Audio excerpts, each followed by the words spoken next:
Possible cases कितने हो जाएंगे, 6 हो जाएंगे। तो यहाँ पर एफ एक ऐसी इवेंट बन जाएगी कि स्टार्टिंग के 2 6 और 5 आए, तो 1 2 3 4 5 6 हो गया। तो ये आ गया आपका 6/216, ये प्रोबेबिलिटी ऑफ एफ हो गई। अब प्रोबेबिलिटी ऑफ ई 36/216 आया और प्रोबेबिलिटी ऑफ एफ 6/216 आया। अब दोनों का इंटरसेक्शन हम निकालते हैं, तो इंटरसेक्शन में आप देखो क्या कॉमन आएगा, तो लास्ट में 4 वाला कोई कॉमन नहीं है। इंटरसेक्शन क्या है आपका इन दोनों में, इंटरसेक्शन 6 6 वाला केवल आएगा, 6 5 4, ये वाला केवल कॉमन आएगा। समझ में आया इन दोनों में इंटरसेक्शन। तो प्रोबेबिलिटी ऑफ यहाँ पर E intersection F is equal to 1/216 हो गया, 1/216 हो गया, एक ही कॉमन आया इसमें। अब आप फार्मूला लगाओ, तो probability of E intersection F is equal to probability of E intersection F E oblique F upon में पी एफ। वैल्यू रखोगे तो ई इंटरसेक्शन एफ आपका 1/216 आया है और पी एफ की वैल्यू आई है P F probability of F 6/216 आया है, 6/216। ये कैंसिल हो गया तो 1/6 आ जाएगा ई ऑब्लिक एफ। समझ में आया बच्चा? ये समझ में आया? यहाँ आपका यहाँ देखो इन दोनों में क्या कॉमन आया है, ये आपका 654 ही तो कॉमन आएगा, 4 वाला 654, ये 6 यहाँ देखो 6 3 आ गया, 6 4 आएगा, फिर यहाँ 654 आ जाएगा, फिर 664 आएगा। तो ये कॉमन आपका यहाँ जैसे 634, फिर आपका 644 आएगा, फिर आपका 654 आएगा। तो एक ही कॉमन आया इन दोनों में। तो ये एक ऐसी इवेंट है कि एंड में 4 आए, एफ एक ऐसी इवेंट है कि स्टार्टिंग के 2 नंबर्स आपके 6 5 आए। तो आप पता करो कि ई ऑब्लिक एफ क्या होगा। तो हम यहाँ पर प्रोबेबिलिटी ऑफ ई निकाल लिया, ये आपके 36 आउटकम्स आ गए, तो 36/216 हो गया ई इवेंट की प्रोबेबिलिटी। एफ का निकाला तो एफ का आपका 6 5 स्टार्टिंग के 2 लेटर 6 5 आने चाहिए, तो ये आपका 6 आउटकम्स हो गया, 1 2 3 4 5 6, तो 6/216 हो गया। इन दोनों का इंटरसेक्शन केवल एक ही आएगा, 654 और 654, ये 6 वाली लाइन और इसका एक ही आया इंटरसेक्शन। तो यहाँ पर 1 में ये इन दोनों का इंटरसेक्शन कितना आया, 1/216, ये मैंने लिखा है प्रोबेबिलिटी ऑफ 1/216 आ गया ये यहाँ पर। अब आपको ई ऑब्लिक एफ पता करना है, तो E oblique F is equal to E intersection F upon में पी एफ, तो 36/216 और ये डिवाइड कर दिया, इसका इंटरसेक्शन एफ 1/216 आया और ये आपका पी एफ आया है 6/216। 216 से 216 कैंसिल हो गया, 1/6 आ गया। ये आपका क्वेश्चन नंबर 8 था। समझ में आया 8? 8वां क्वेश्चन। 9th क्वेश्चन पढ़ो। 9th, a mother, father, son align at a random for a family picture. Is son on one end, if father in a middle. Father, mother, and son lines up at random for a family pictures. Son on one day, a father and its calls.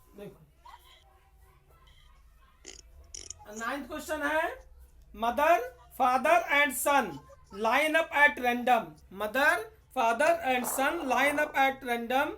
ई क्या है, son on one end और F है father in middle. E एक ऐसी event है, तो son on one end, son क्या रहे, एक एंड पर रहे, और एफ एक ऐसी इवेंट है कि जो फादर है वो मिडिल में रहे। तो आप पता करो ई ऑब्लिक एफ क्या आएगा। तो हम यहाँ पर मदर को स्मॉल एम लिख लेते हैं, फादर को स्मॉल एफ लिख लेते हैं और सन को स्मॉल एस लिख लेते हैं। सन को स्मॉल एस लिख देते हैं। अब ये एक ही लाइन में तीनों खड़े हुए हैं, मदर फादर और सन एक ही लाइन में खड़े हुए हैं, तो इनका पेयर क्या बनेगा, टोटल आउटकम कितना होगा, 2 की पावर 3। 6 आउटकम्स हो जाएंगे ना हाँ एक ही लाइन में, तो 2 की पावर 3 हो जाएगा। 6 है तो 3 एक ही लाइन में खड़े हुए हैं। मदर फादर और सन लाइन अप एट रैंडम। अब टोटल आउटकम्स आपका 6 हो जाएगा। सन ऑन वन एंड, सन क्या रहे, एक एंड पर रहे, तो आपका क्रम क्या बनेगा, ये एक ऐसी इवेंट है कि सन एक एंड पर रहे, तो सन, सन के बाद क्या आ जाएंगे, मदर फिर फादर। एक तो ये पेयर बन गया आपका। दूसरा सन फिर फादर और मदर हो गया। फिर तीसरा पेयर क्या बनेगा, मदर फादर और सन हो गया। फिर चौथा पेयर क्या बनेगा, फादर मदर और सन हो गया। सन क्या है, बीच में नहीं आने चाहिए, या स्टार्टिंग में रहे या एंड में रहे। तो 2 बार तो स्टार्टिंग में रहेंगे और 2 बार कहाँ रहेंगे, एंड में। तो टोटल इवेंट आपका प्रोबेबिलिटी आप ई 4 आउटकम्स हो गया। ये हो गया 4 आउटकम्स। तो 4 अपान में टोटल कितने आएंगे, 2 की पावर 3, ये आपका 6 हो जाएंगे ना टोटल। जो टोटल पेयर क्या बनेगा, 3 लोग हैं एक लाइन में है, तो ये आपका टोटल आउटकम्स कितने बन जाएंगे, 6 बन जाएंगे। तो 4/6 हो गया, 2 2 जा और 2 3 जा, तो ये आ गया 2/3। ठीक। अब एफ एक ऐसी इवेंट है कि फादर मिडिल में रहे, फादर इन मिडिल, तो इसका कितना आएगा, मदर फादर और सन हो गया। दूसरा पेयर बनेगा सन फिर फादर फिर मदर, तो ये 2 आउटकम्स आएंगे इसके, फादर के मिडिल में होने की। तो probability of F is equal to 2/6 हो जाएगा। 2 1 जा 2 3 जा, तो 1/3 हो गया।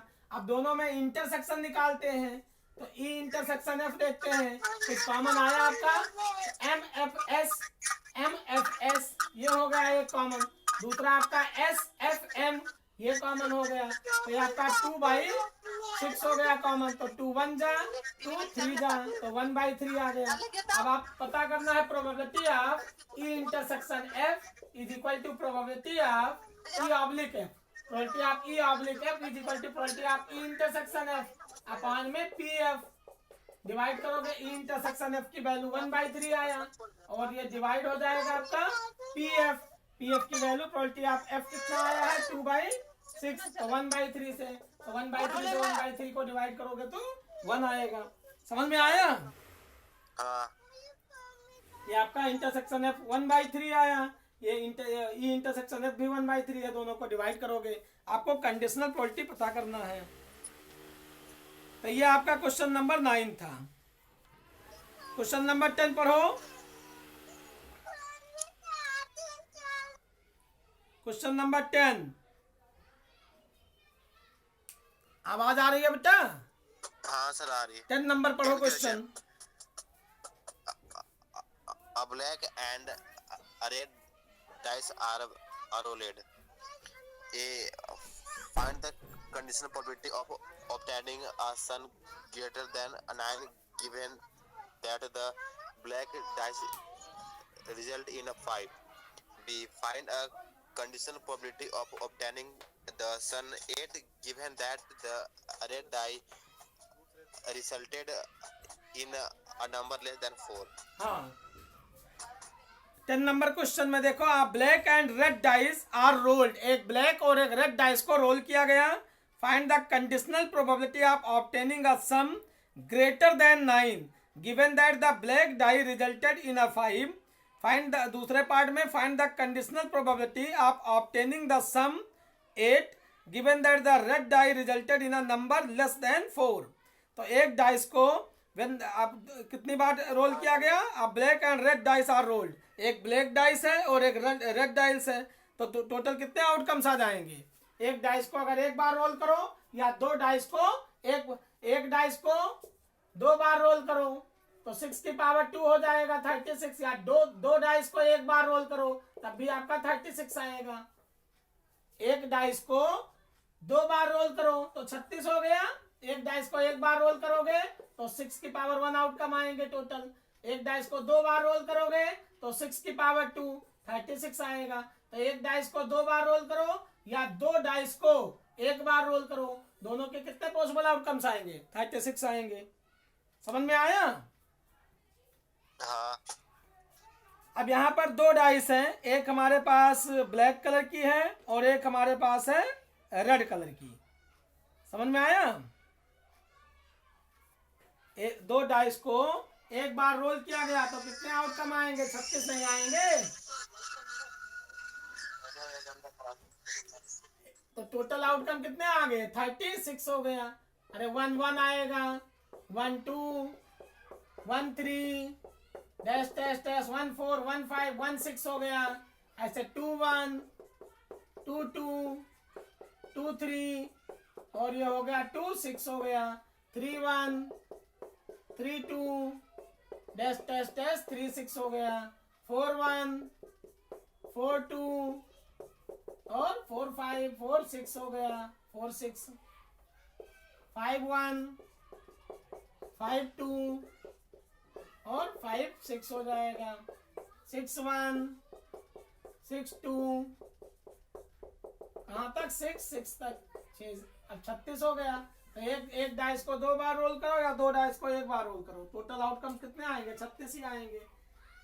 तो find the conditional probability of obtaining a sum greater than 9। अब सम क्या है? Greater than 9। 9 से ज्यादा आए तो आपको पता है 9 से ज्यादा क्या आएगा? 4 6 होगा, 6 4 होगा, 5 5 होगा और 5 6 होगा, 6 5 होगा और 6 6 होगा। इनका सम अगर दोनों डाइस को ऐड करो तो 4 और 6 10, 6 4 10, 5 5 10, 5 और 6 11 और 6 5 11 और 6 6 12 हो गया। 9 से ज्यादा सम आना चाहिए। तो इतने आपके 4 6 6 4 5 6 6 5 11 आ जाएंगे। ये आपकी इवेंट ए हो गई। 2 डाइस थी, एक तो हमारे पास ब्लैक कलर की थी, एक ब्लैक और एक रेड। ये आपकी ब्लैक कलर की एक है और एक रेड कलर की है। दोनों डाइस को आपने एक साथ रोल किया तो टोटल प्रोबेबिलिटी आप ए इवेंट आपके 3 और 3 6 आ जाएंगे। 6 बाई 36 6 1 जा 6 6 जा 1 बाई 6 हो गया। ठीक, सम 9 से ग्रेटर आने की। सेकंड आपको बताया गया है find the conditional probability of obtaining a sum greater than 9 given that black die resulted in a 5। जो ब्लैक डाई रहे वो रिजल्ट इन अ 5। इसका मतलब वो ब्लैक डाइस किस में रहे? 5 में रहे। तो 5 1 पूरा पेयर आ जाएगा। 5 1 5 2 5 3 5 6 तक हो जाएगा। ये ब्लैक डाइस का हो गया रिजल्टेड इन अ। तो प्रोबेबिलिटी आप ये बी इवेंट क्या आएगी इसमें? ब्लैक डाइस आपकी 5 में रहे तो 5 1 5 2 5 3 और 5 4 5 5 और 5 6 हो गया। ये आपका ब्लैक डाइस की प्रोबेबिलिटी हो गई। तो कितने आउटकम्स आ जाएंगे? ये 6 हो जाएंगे ना। तो प्रोबेबिलिटी आप बी कितना हो जाएगा? 6। तो 6 अपॉन 36 6 1 जा 6 6 जा 1 बाई 6 हो गया। ये आपका 1 बाई 6 हो गया।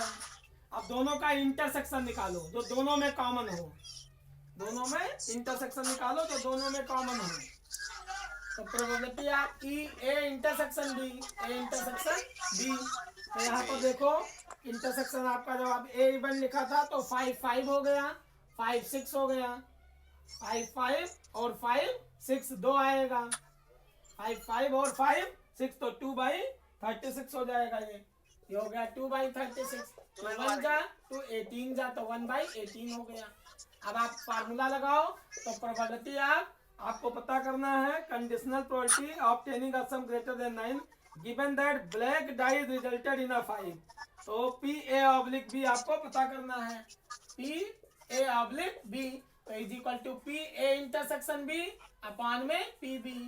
तब पी ए इंटरसेक्शन बी की वैल्यू आप रखोगे यहाँ तो 1 बाई 18 और अपॉन में पी बी की वैल्यू कितना आया है? 1 बाई 6 तो 1 बाई 6 हो जाएगा। अब 6 से हम इसको काट देंगे 6 3 जा 18 तो 1 बाई 3 हो गया। तो ए इंटरसेक्शन बी आपका 2 बाई 6 आ गया। Probability of A intersection B तो 1 बाई 3 आ जाएगा conditional probability. P A oblique B is equal to P A intersection B upon में पी बी तो 1 बाई 3 आ गया। समझ में आया? हाँ। तो यहाँ पर ऐसा क्वेश्चन आपका सेकंड पार्ट दिया गया है। सेकंड भी आपको इसी टाइप से करना है। Find the conditional probability of obtaining the sum 8। अब की बार सम 8 आ जाए तो 1 3 2 2 ऐसे पेयर बनेंगे आपके। सम 8 आ जाए और हाँ sum 8 and given that the red die resulted in a number less than 4, और जो रेड डाई है वो 4 से कम आए तो सम 8 आने का आपका 2 6 हो गया, 3 5 हो गया, 4 4 हो गया, 5 3 हो गया और 6 2 हो गया। ये सम 8 आ जाएगा। और बी क्या है, red die result in a number less than 4, 4 से लेस आने के नंबर तो 1 1 1 2 1 3 1 4 फिर 1 5 1 6 2 1, ऐसे 4 से पहली डाइस जो आपकी है रेड डाइस उस पर 6 से उसमें 4 से कम नंबर आए फिर दोनों का इंटरसेक्शन निकालोगे। तो इसको आपको खुद कैलकुलेशन करना है। समझ में आया? हाँ सर। अगला क्वेश्चन 11 पढ़ो, 11वां question. 11 A die is a fair die is rolled, 11 number a fair question. dice roll consider events E is equal to 1 3 5, F is equal to 2 3 and G is equal to 2 3 4 5. Find first P.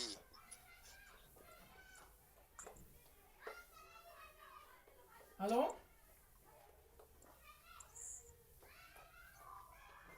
आवाज नहीं आई बेटा? आ रही है। A fair die is rolled, consider the event E. A fair die is rolled, consider the event E. ठीक, E event दे रखा है 1 3 5। एक fair dice को रोल किया गया, इवेंट दे दी गई, E इवेंट 1 3 और 5 है। दूसरी इवेंट दे दिया गया F, इसमें आपका 2 और 3 है। तीसरी G दे दिया इवेंट, ये आपका 2 3 4 5 है, 2 3 4 और 5 है, 2 3 4 5। आपको पता करना है probability of E intersection F पता करो, E oblique F, conditional probability E oblique F पता करो पहले पार्ट में। दूसरे में दे रखा है F ऑब्लिक E पता करो, F ऑब्लिक E पता करो प्रोबेबिलिटी। ये आपका फर्स्ट पार्ट के 2 पार्ट हो गए। सेकंड पार्ट में आपको दिया है probability P E oblique G पता करो, E ऑब्लिक G, और प्रोबेबिलिटी G ऑब्लिक E पता करो। फिर आपको दिया है तीसरे वाले पार्ट में probability E union G, E union F, E union F upon G पता करो, और P इंटरसेक्शन, इसके बाद P intersection F, P E intersection F upon G पता करो। ये इतने चीजें दी गई हैं। अब P E oblique F is equal to क्या आएगा, P E intersection F upon में P F, P E intersection F upon P F। तो यहाँ पर E इवेंट दे दिया, इसकी प्रोबेबिलिटी क्या आएगी, P E की प्रोबेबिलिटी हो गई आपके 3/6, 3 1 जा 3 2 जा 1/2 हो गया। यहाँ पर प्रोबेबिलिटी आप F का निकालोगे तो 2/6, 2 1 जा 2 3 जा 1/3 हो गया। प्रोबेबिलिटी आप G निकालोगे तो ये 4 हो गया, 4/6, 2 2 जा 2 3 जा और 2/3 हो गया।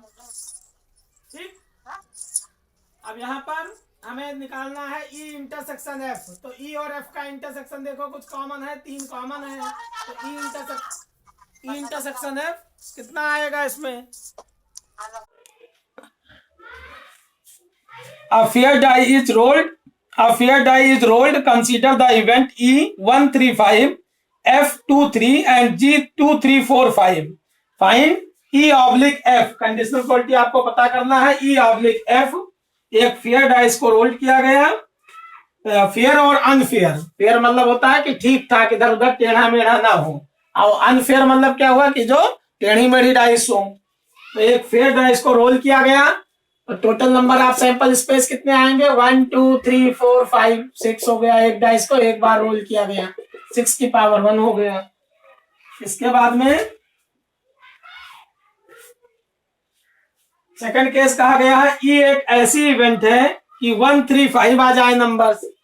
E में एक ऐसी इवेंट है कि 1 3 5 नंबर्स हो गया, तो प्रोबेबिलिटी आप E क्या आएगी, प्रोबेबिलिटी ऑफ ई 1 3 5 तीन नंबर्स हो गई, टोटल 6 है तो 3/6 हो जाएगा। पॉसिबल आउटकम्स अपान में total number of outcomes are called probability, 1/2 हो गया।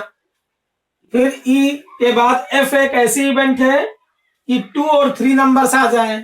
एफ एक ऐसी इवेंट है कि 2 और 3 आने की, 2 और 3 आने की एफ इवेंट है।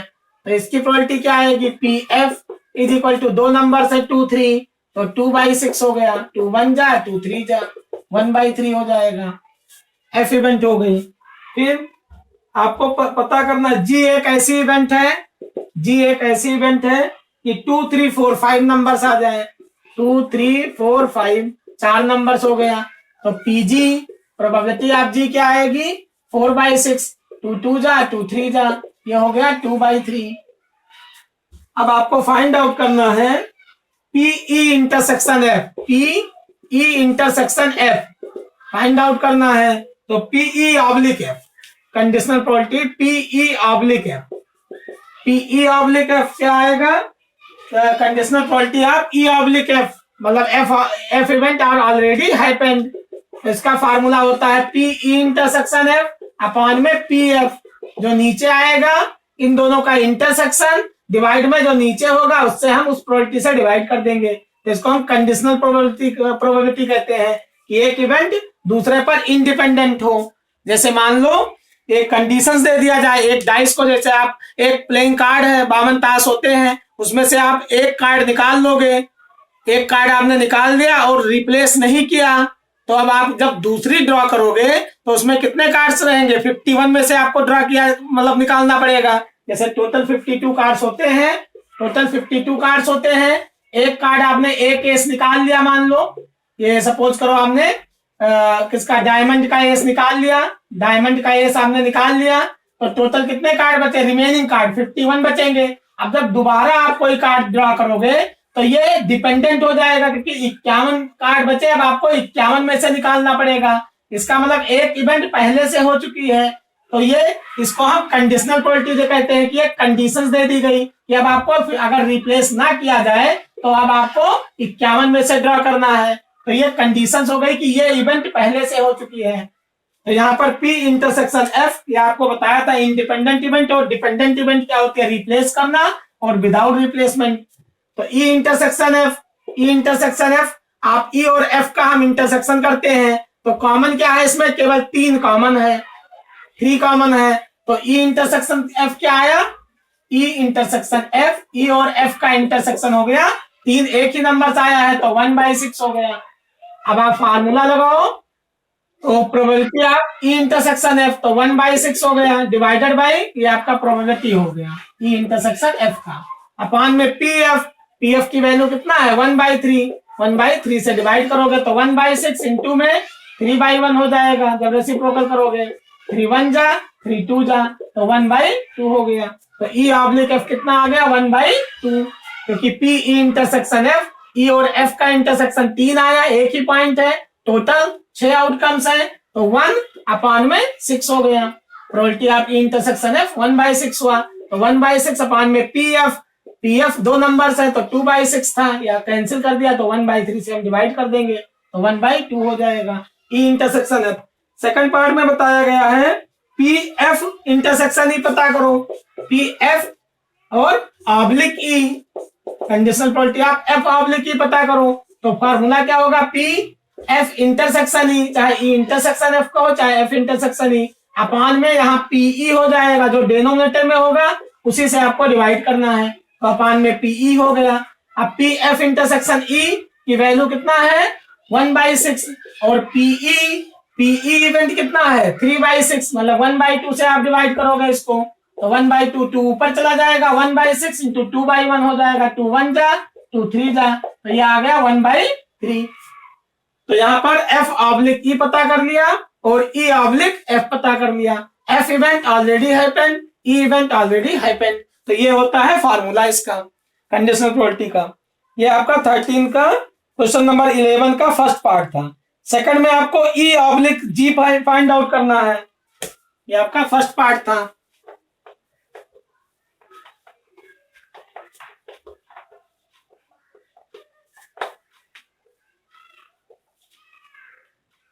सेकंड पार्ट में इसका ई ऑब्लिक जी पता करो, probability of E oblique G, E oblique G, E oblique G. तो E oblique G probability of E oblique G is equal to P E intersection G upon में P G, P G. तो P E intersection जी, ई और जी का intersection देखो क्या common आ रहा है इसमें, तो 3 केवल कॉमन आ रहा है, तो 1/6 हो जाएगा। इनका कॉमन के 3 और 5 दो नंबर्स आ रहे हैं, 3 और 5। तो इसका E intersection G, probability of E intersection G हो जाएगा आपका 2/6, 2 1 जा 2 3 जा 1/3 हो गया। और पीजी की वैल्यू आप निकाल चुके हो, 4/6 आया था, पीजी कितना आया था 4/6, कैंसिल किया था तो 2/3 आ गया था। तो यहाँ डिवाइड करो तो 1/3 डिवाइड में 2/3, क्रॉस मल्टीप्लाई करोगे तो 1/3 इंटू में 3/2 हो जाएगा, 3 से 3 कैंसिल, 1/2 हो गया, ई ऑब्लिक जी हो गया। अगले पार्ट में आपको पता करना है P G oblique E, probability of G oblique E find out करना है। तो G oblique E is equal to P G intersection E और अपॉन में पीई, पीई। अब P E intersection G intersection E, G intersection E आप निकाल चुके हो, ई इंटरसेक्शन जी को चाहे जी इंटरसेक्शन ई 1/3 अपॉन में पीई, इसकी इवेंट कितना है 3/6, 1/2, तो 1/2 से डिवाइड करोगे, 2 ऊपर यहाँ आपका 1/3 इंटू 2/1 हो जाएगा, तो ये आ गया 2/3 हो जाएगा। यहाँ पर जी ऑब्लिक ई और ये आपका ई ऑब्लिक जी हो गया, conditional probability of E oblique G, conditional probability of G oblique E. तो ये आपके 2 पार्ट्स हो गए। तीसरे में आपको ई यूनियन जी पता करना है, ई यूनियन जी ऑब्लिक जी और ई इंटरसेक्शन एफ ऑब्लिक जी, ये आपका थर्ड वाला पार्ट है। तो ये आपके 2 पार्ट्स हो गए, फर्स्ट और सेकंड पार्ट 11th का।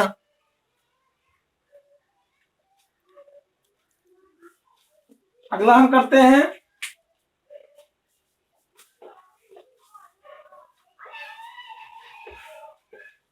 आवाज आ रही है बेटा राहुल, आवाज आ रही है ना क्लियर? ठीक है, अगला कराते हैं।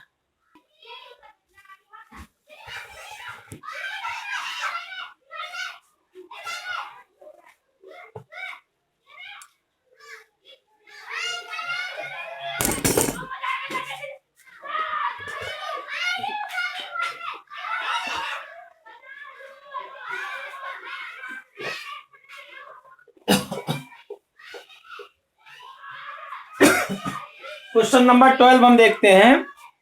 Assume that each child born is equally likely to be boy or a girl if a family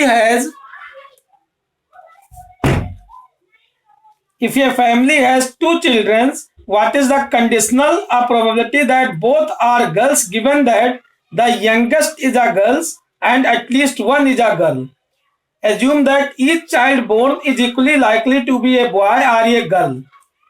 ठीक, एंड और a girl if a family has 2 childrens, एक फैमिली में 2 चिल्ड्रंस हैं, ठीक। What is the conditional probability that both are girls, तो इसकी probability क्या होगी, कंडीशनल प्रोबेबिलिटी कि दोनों गर्ल्स हो, जिसमें यंगेस्ट गर्ल्स हो और at least one is a girls, ये 2 कंडीशंस दी गई हैं। तो यहाँ पर एक फैमिली में 2 चिल्ड्रंस हैं, तो ये बॉयज को हम B1 B2 मान लेते हैं, B1 B2 बॉयज हो गए 2, और गर्ल्स को हम मान लेते हैं G1 G2, G1 G2 2 girls मान लेते हैं, B1 B2 बॉयज हो गए और G1 G2 गर्ल्स हो गए। और total number of sample space क्या आएगा, पहला आपका इसमें कह रखा है कि G1 G2 हो सकता है, a family has 2 children, what is the conditional probability that both are girls given that the youngest is a girl. तो आपका दोनों बॉयज हो सकते हैं, दोनों गर्ल्स हो सकती हैं, तो एक तो आपका G1 G2 हो गया, दूसरा पहला बॉयज दूसरा गर्ल्स हो सकता है, पहला बॉयज B1 G1 हो सकता है, B1 G2 हो सकता है, फिर B1 B2 हो सकता है, B1 G1 हो गया और B1 G2 हो गया, और आपका B1 B2 हो सकता है, B1 B2। यहाँ पे total number of sample space हो गया। B1 B2 आप कह रहे हैं कि यंगेस्ट जो है आपका G1 B1 हो गया, G1 B1 और G2 B1 हो गया, तो 4 आउटकम्स टोटल बन गए सैंपल स्पेस में। दोनों गर्ल्स, दोनों बॉयज, एक बॉयज एक गर्ल्स, एक दूसरे के साथ में B1 G2 हो गया। ठीक, अब आप पता करो the youngest is a girl. Youngest क्या हो, तो both are childrens are girl. दूसरा दिया है, कंडीशन दे रखा है, if a family has 2 childrens the youngest is a girl. जो बड़ी हो वो क्या है, गर्ल्स हो। तो ए हम मान लेते हैं, ए एक ऐसी इवेंट है कि बोथ चिल्ड्रंस आर गर्ल। एक ऐसी इवेंट मान लो कि दोनों गर्ल्स हो, बोथ चिल्ड्रंस आर गर्ल, तो इसका मतलब G1 G2 हो गया। ये आपका ए इवेंट हो गई। बी एक इवेंट ऐसे मानो जिसमें एटलीस्ट वन इज गर्ल्स, जिसमें यंगेस्ट चाइल्ड जो है वो गर्ल हो। तो यंगेस्ट आप G2 को, आप किसी एक को बड़ा मानना पड़ेगा आपको, यंगेस्ट चाइल्ड G1 G2 में। तो G1 मानो चाहे G2 मान लो, तो मान लेते हैं G2 जो है वो ग्रेटर है G1 से। तो ये आपका youngest child is a girl. इसका क्या बनेगा आपका टोटल बी इवेंट। तो यहाँ पर G1 G2 हो जाएगा, G1 G2, और दूसरा इवेंट आपका आ जाएगा youngest child is a girl. तो यहाँ पर एक तो G1 G2 हो गया, एक आपका B1 G2 हो गया, B1 G2। तो दो आपके ये इवेंट बन जाएंगे ए इवेंट। ए एक ऐसी इवेंट है कि दोनों गर्ल्स हो, both are girls, both are girls, दोनों गर्ल्स हो। और सेकंड आपका क्या हुआ कि G2 जो है, जो यंगर है, यंगर गर्ल हो, तो G1 G2 में से एक को हमें यंगर मानना पड़ेगा, youngest child is a girl. तो ये आपका G1 G2 और B1 G2 हो गया। अब यहाँ C क्या है, at least one is a girl. C एक ऐसी इवेंट मानो कि कम से कम एक गर्ल हो, एटलीस्ट इज अ गर्ल। कम से कम मतलब क्या होता है, ग्रेटर आर इक्वल टू 1, कम से कम एक गर्ल हो। तो इसका आ जाएगा G1 G2। इनमें से कम एक मतलब क्या हुआ, ग्रेटर आर इक्वल टू 1, यो 1 या 1 से ज्यादा। तो एक G1 G2 हो गया, एक आपका B1 G1 हो गया, और एक आपका B1 G2 हो गया। B1 B2 हट जाएगा दोनों बॉयज। तो ये आपका G1 G2 हो सकता है, B1 G1 और B1 G2 हो गया कि कम से कम एक गर्ल हो, ग्रेटर आर इक्वल टू 1 हो जाएगा। ये C इवेंट मान लो। तो A इवेंट ऐसा माना गया कि both are girls. B event ऐसी मानी गई कि ग्रेट जो यंगर है, younger child is a girl. और C इवेंट ऐसी मानी गई कि यहाँ पर at least one is girl. 3 event मानना है आपको। अब यहाँ पर बताया गया है कि आप A इंटरसेक्शन B निकालो, A और B का इंटरसेक्शन देखो क्या आता है जो दोनों में कॉमन हो। तो यहाँ पर A और B का इंटरसेक्शन हम जब निकालेंगे तो यहाँ पर केवल एक ही आएगा। तो G1 G2 केवल आएगा, एक ही आपका आया G1 G2। ये आपका दोनों का इंटरसेक्शन हो गया, A इंटरसेक्शन B। अब आपको पता करना है प्रोबेबिलिटी, ऐसे आपका A इंटरसेक्शन C निकाल सकते हो। A और C का इंटरसेक्शन क्या आएगा, A और C में ये भी आपका एक ही आएगा, ये भी आपका G1 G2 ही आएगा A और C में। B और C में भी आप निकाल सकते हो इंटरसेक्शन। यहां आपको पूछा गया है कंडीशंस में, देखो पढ़ो।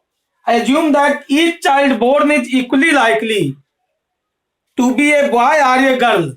एज्यूम करो कि कोई भी जो चाइल्ड हो रही है वो इक्वली लाइकली बॉयज भी हो सकती है या गर्ल्स हो सकती हैं। इफ ये फैमिली है, दोनों की पॉसिबिलिटी सेम है, दोनों की पॉसिबिलिटी एक ही है। इक्वली लाइकली मतलब ये सेम पॉसिबिलिटी है, दोनों के चांसेस हैं। इफ ये फैमिली हैज 2 चिल्ड्रंस, एक फैमिली में अगर 2 चिल्ड्रंस हैं, what is the conditional probability that both are girls given that the youngest is a girl. Youngest क्या हो, गर्ल हो। यंगेस्ट हमने क्या माना है, यंगेस्ट ये वाला माना है हमने कि B1 G1 G2, और ये आपका यंगेस्ट B वाली ये गर्ल हो। Youngest child is a girl, ये आपका youngest child is a girl, ये हो गया child is a girl, youngest child is a girl. C आपने इवेंट माना है at least one child is a girl. C event क्या है, at least one child is a girl, at least one child is a girl, one child is a girl, ये हो गया आपका। और A इवेंट ऐसी माना है बोथ चाइल्ड आर गर्ल। तो A B C और 2 चाइल्ड हैं, 2 बच्चे हैं फैमिली में, तो दोनों गर्ल्स हो सकती हैं, दोनों बॉयज हो सकते हैं, एक बॉयज एक गर्ल्स, एक बॉयज एक गर्ल्स, ऐसे भी कंडीशंस हो सकती है, एक बॉयज हो एक गर्ल्स हो। ठीक, तो 4 पॉसिबिलिटी आएगी यहाँ पर। बॉयज गर्ल एक एक ये हो गया, ये 2 ये हो गया, दोनों गर्ल्स दोनों बॉय, तो 4 आपका 2 की पावर 2 के फॉर्म में ये बन जाएगा, 4 आउटकम्स हो जाएंगे टोटल। अब आपको पता करना है प्रोबेबिलिटी ऑफ A अब क्या दिया है कि जो बोथ यंगेस्ट चाइल्ड है वो गर्ल है, इसका मतलब A oblique B find out करना है। तो A oblique B is equal to probability of A intersection B upon में पी बी। आवाज आ रही है बेटा? राहुल, राहुल आवाज आ रही है मेरी? तो probability of A intersection B upon में P B. A intersection B, A और बी का हमने इंटरसेक्शन निकाल रखा है, G1 GT एक ही आया है, तो इसका ए ऑब्लिक बी 1/4 हो जाएगा। तो 1/4 अपॉन में पी बी इसकी प्रोबेबिलिटी क्या है 2/4, तो 1/4 अपॉन में 2/4, 4 कैंसिल हो जाएगा, 1/2 आ गया probability of A oblique B. तो ए इंटरसेक्शन बी अपॉन में पीबी की वैल्यू कितना है 1 1 2, तो 2/4 हो गया। यहाँ पर ए इंटरसेक्शन बी आपका 1 आया है, तो 1/4 हो गया। टोटल आउटकम्स 4 हैं। तो ए ऑब्लिक बी पता करो, इसके बाद में कहा गया A oblique C find out करो। फिर दूसरा दिया है at least one is a girl, at least one is a girl, इसका मतलब probability of A oblique C पता करो। तो A oblique C is equal to probability of A intersection C upon में पी सी।